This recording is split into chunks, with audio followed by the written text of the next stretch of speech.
गाँव सरगोजा भी मेरी माता जी की तबीयत खराब है। मैं जी के यहाँ जो कैंप लगाया गया है यहाँ पे लेकर आया हूँ और फिर भी अभी उनकी तबीयत खराब है। भर्ती करा दी है। भर्ती करा दी। क्या नाम है माता जी आपका?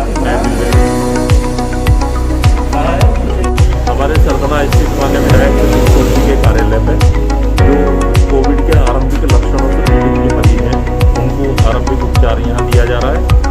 ऑक्सीजन की व्यवस्था हमारे विधायक जी द्वारा की गई है। एम्बुलेंस की व्यवस्था यहाँ की गई है। जिनको ज़्यादा दिक्कत है, जिनको गंभीर लक्षण है, ज़्यादा परेशानी हो रही है, उन्हें हमारे द्वारा यहाँ से मेरठ के दूसरे अस्पतालों में भेजा जा रहा है, उन्हें एडमिट कराया